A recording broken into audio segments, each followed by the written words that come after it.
Olá, amigos ouvintes da Divulgar, tudo bem? Hoje a nossa reflexão na revista Reformador é de agosto de 2016, páginas 35 à página 38, ela nos fala da criação do Evangelho, da caminhada dos apóstolos, lá no início, antes de Cristo, depois de Cristo. São parâmetros bem interessantes que a gente vai descobrir nessa reflexão de hoje. É a história da escritura do Evangelho de Jesus, por Marta Antunes Moura. E ela começa assim: o Evangelho de Jesus surgiu no seio do judaísmo, orientação religiosa consagrada às interpretações dos livros do Velho Testamento. Leon Denis assinala, porém, que o Cristo nada escreveu. Suas palavras, disseminadas ao longo dos caminhos, foram transmitidas de boca em boca e posteriormente transcritas em diferentes épocas, muito tempo depois de sua morte. A história registra que o primeiro século do cristianismo surgiram vários textos que tratavam do Cristo e de sua missão. Nesse contexto, os evangelistas Mateus, Marcos, Lucas e João registraram os ensinamentos de Jesus, resultando-se num conjunto de textos sagrados que passou a ser denominado pela Igreja Católica Romana de evangelhos canônicos, considerados os únicos escritos inspirados verdadeiramente por Deus. Esses 4 evangelhos fazem parte de todos os catálogos antigos das escrituras gregas cristãs, não existindo a menor dúvida quanto à sua legitimidade ou canonicidade. As outras escrituras evangélicas, surgidas nos primeiros séculos do cristianismo, foram nomeadas como evangelhos apócrifos. E trata-se de uma coletânea de textos de mais de 60, alguns dos quais anônimos, que ao serem analisados e votados no primeiro concílio de Nicéia, 325 depois do Cristo, não foram reconhecidos pelo cristianismo ortodoxo e por isso mesmo não foram incluídos no cânone da Igreja Católica. Cânone é o inventário ou a lista de escritos e livros considerados pela Igreja Romana e demais igrejas cristãs como tendo evidências da inspiração divina. Há, porém, consenso entre diferentes estudiosos e seguidores da fé cristã a respeito do que poderia ser considerado canônico ou apócrifo. Todos os livros do Novo Testamento foram escritos na língua grega, mas especificamente no popular dialeto alexandrino chamado quine, de que era língua mais falada ou pelo menos mais compreendida pelos homens cultos de todas as localidades do Oriente e do Ocidente do Império Romano. A palavra evangelho, do grego euangelion, significa boa nova ou boas notícias, e de uso bem antigo, utilizada por todos outros contextos. Ela foi usada por Homero, que se referia não à mensagem, mas à recompensa dada ao mensageiro. Ela foi usada no grego ático, sempre ocorria no plural, e geralmente se referia aos sacrifícios ou oferta de cristãos, de ações de graças feitas por causa das boas novas. O evangelho, no sentido de boas novas, foi termo utilizado num período posterior, por um oficial egípcio no século III depois de Cristo. E aí ele foi utilizado no plural, boas novas, Evangelium e é encontrada numa inscrição do calendário de Pliny em cerca de 9 a.C., nos escritos dos chamados pais apostólicos da Igreja. É que vamos perceber a transição para o uso cristão, entendendo-se Evangelium como referência a um livro que expõe a vida e os ensinos de Jesus. Está lá em Justino, na Apologia, e 66. As pregações do Cristo iniciaram a nova era dos conhecimentos espiritual e religioso, caracterizando a organização do Novo Testamento, o qual assim foi formado. O Novo Testamento foi formado por evangelhos crônicos, que é de Mateus, Marcos, Lucas e João, os Atos dos Apóstolos, de autoria de Lucas, as epístolas de Paulo, Tiago Maior e Pedro, João e Judas, e Apocalipse, de João Evangelista.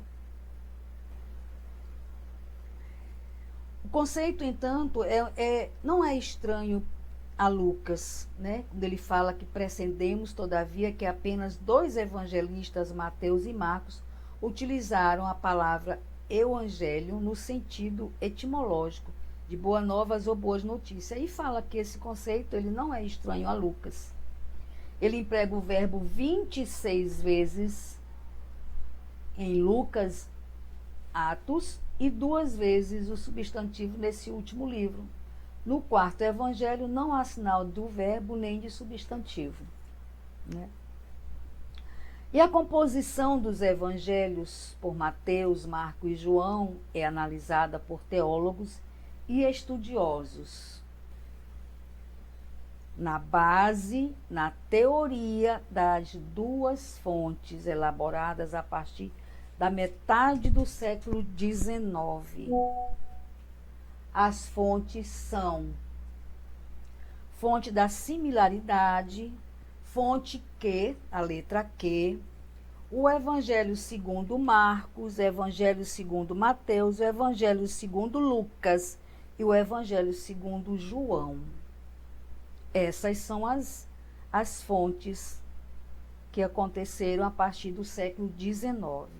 Então, falando da fonte da similaridade, acredita-se que o primeiro registro do Evangelho tenha sido originalmente escrito em línguas hebraicas, possivelmente a partir de um texto de Marcos, que lhe foi entregue por Pedro e de quem o evangelista era discípulo e parente. Aí nós vamos para a fonte Q, que é a inicial da palavra alemão Quelle, é igual a fonte.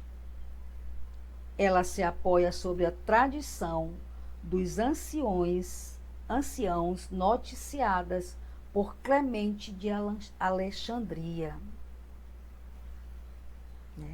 O evangelho primeiro seria o de Mateus,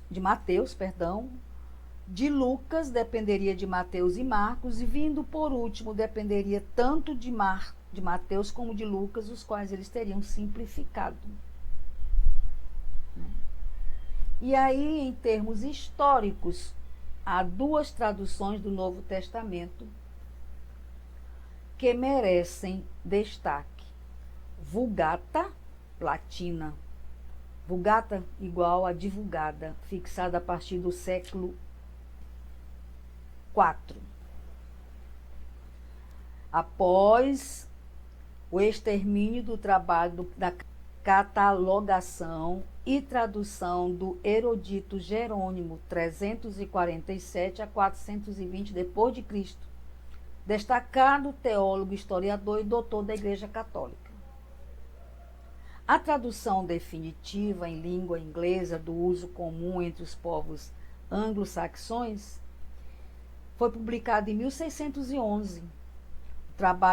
Resultou do trabalho conjunto dedicado de 54 tradutores reunidos em Oxford, lá na Inglaterra.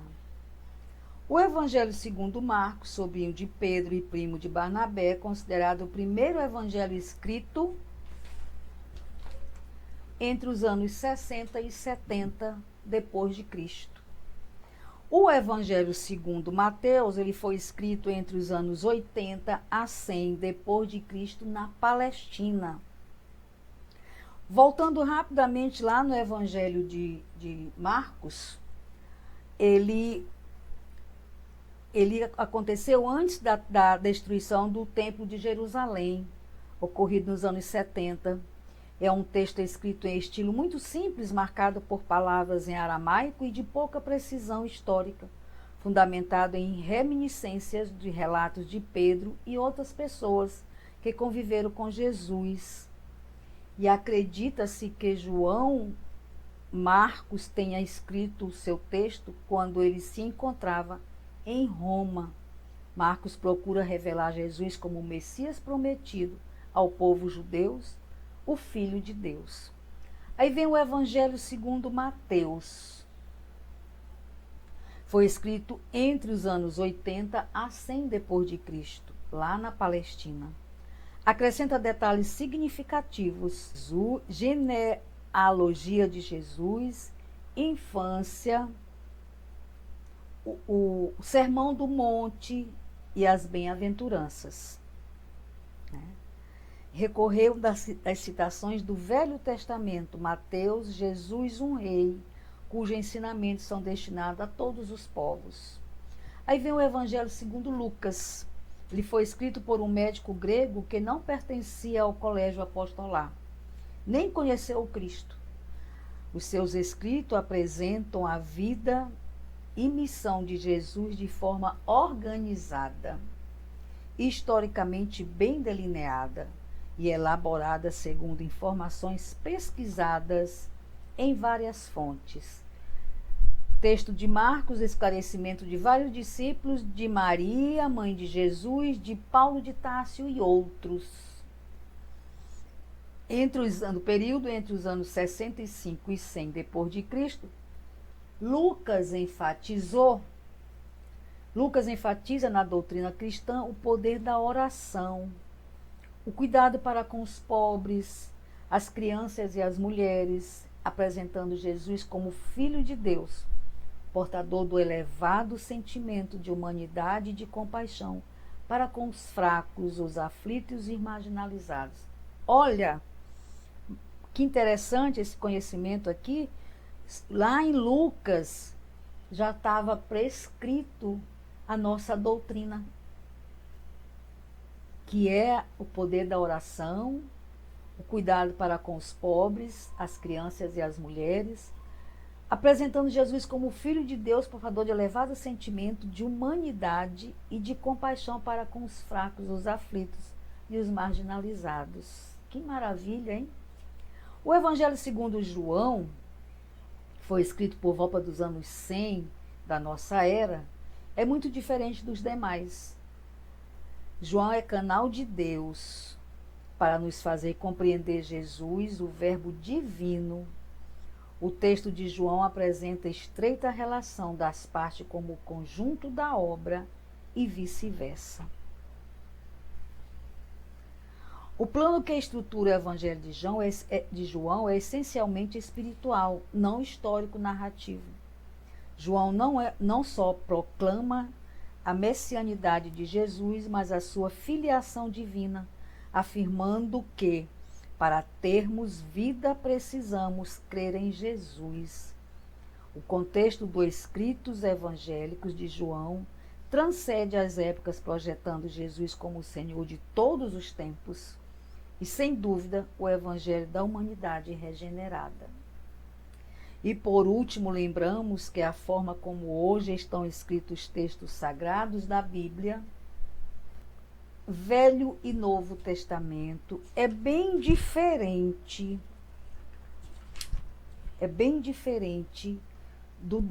de antigamente. Não havia pontuação, não havia separação de palavras, só se utilizavam letras maiúsculas do alfabeto grego. A separação e o uso das palavras minúsculas e espaçamento aconteceram somente a partir do século IX. A pontuação propriamente dita surgiu no século XV, com o aparecimento da imprensa. E a apresentação de capítulos foi iniciativa de Hugo, um cardeal inglês, no século XIII. E a subdivisão dos capítulos em versículos foi criação do tipógrafo parisiense Roberto Steffen, no século XVI. Então, vocês viram que essa nossa reflexão de hoje, ela foi bem diferente das demais que a gente tem feito até agora, porque ela nos fala da história lá do início da escritura do Evangelho de Jesus, né? Nos fala dos apóstolos, nos fala de Lucas, de Mateus, de João, né? De alguns personagens que a gente nem sabia que existia, né? Que é aqui que no final fala de Hugo, que foi um cardeal inglês, que teve a iniciativa de fazer os capítulos, né? E do tipógrafo parisiense Roberto Estevam, que fez a subdivisão dos versículos. Então, assim, ela foi bem diferente, mas eu achei bem interessante. Eu espero que eu tenha conseguido transmitir para vocês realmente assim um apanhado de um pequeno conhecimento que a gente recebeu hoje, né? Da história da escritura do Evangelho de Jesus, que é tão importante para a gente. Não é verdade? Um pequeno texto, mas muito bem elaborado, né? Sobre as pregações do Cristo, que iniciaram a nova era, sobre onde fala a razão dos evangelistas terem usado o grego e não os hebreus para escrever os evangelhos, né? Por que as escrituras são chamadas de escrituras gregas, né? Porque foram escritas em grego e não em hebreu. Então tem algumas informações assim bem interessantes para a gente. Por que alguns escritos foram canonizados e outros não, né? Por que os escritos foram canonizados pela Igreja Católica não reconhece o que foi falado boca a boca? Então, assim, tem várias nuances bem interessantes que foi bom a gente tomar conhecimento, que eu aprendi agora com vocês. Não é verdade? E assim nós terminamos a nossa reflexão de hoje. Eu quero mais uma vez agradecer a paciência, a parceria, né, desses quase 4 anos que nós estamos juntos. Pedir que vocês façam comentários, façam crítica, solicitem. Olha, Wanda, eu queria saber sobre o assunto tal. Busca aí na revista e fala pra gente, que eu vou fazer isso com todo o prazer do mundo. Tá certo? Muito obrigada mais uma vez. Fiquem todos com Deus. Wanda Barros para divulgar.net. Até a próxima.